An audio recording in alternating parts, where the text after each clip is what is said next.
I remember you being hired.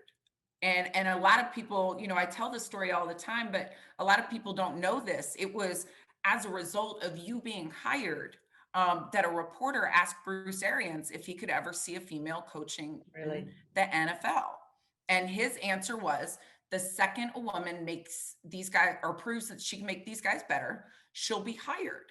And it was that quote from him that led to me calling the Cardinals.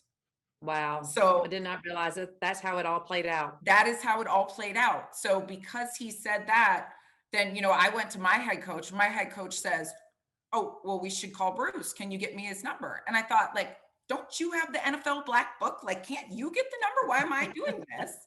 But I ended up calling the Cardinals on behalf of myself, as if I wasn't myself. Yeah. And left a message. But when I met Bruce, we were on the field.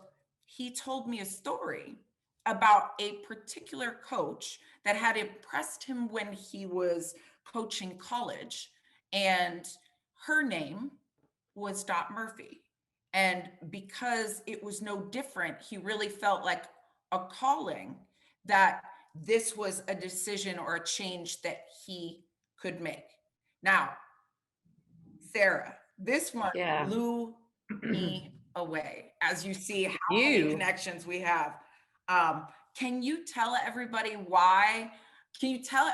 about Dot Murphy and how that really shaped you and then influenced your path? And then we'll bring it back together because this blew me. Gladly, Jen, because that is one woman, pioneer, trailblazer. Because of her, coaches like Bruce Arians respected the fact of hiring females. And because of her, women like me that wanted to go and do something that was outside the norm. But Dot Murphy, I know her as Dot Easterwood Murphy because Easterwood is her maiden name. And for everyone listening, she was the first collegiate football coach ever. Hines Community College in Jackson, Mississippi, or if you really want to know, it's actually located in Raymond, Mississippi. And her husband became the athletic director there, but she actually played basketball for my Aunt Jill Upton at the University for Women and won the first women's national title in 1971. Then she played on the U.S. World Team that went to Moscow, Russia, and played for my aunt that coached that team as well, the equivalent to the U.S. Olympics now. They won, I believe, a silver medal. Pat Summitt was on her team.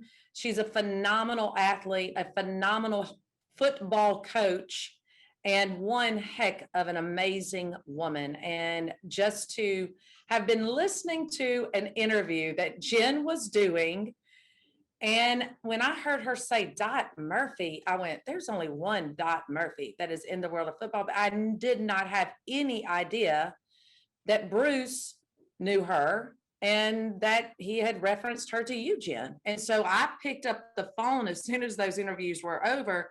I called Jen and I'm like, all right, talk to me about how you know Dot Murphy. And you talk about the layers of the onion that have been peeled back from the first time we've met each other and just the connection after connection after connection that we have. And yeah, Dot Easterwood Murphy, still, I just texted her about 2 weeks ago, Jen, because Briley, my oldest, was playing baseball there at Hines and she came out and sat with us and she's just family. But it's just crazy because I didn't think that it should have been a novelty that women were in male-dominated arenas or jobs or whatever you want to call it.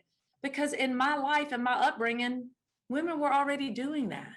Right. So the fact that you know Dot Murphy, it's just, it's wonderful.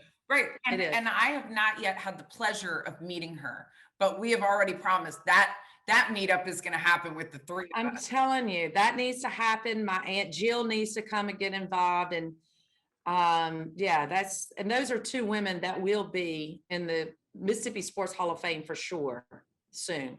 As they should be. And I think Dot may already be, honestly. I don't even know. Right.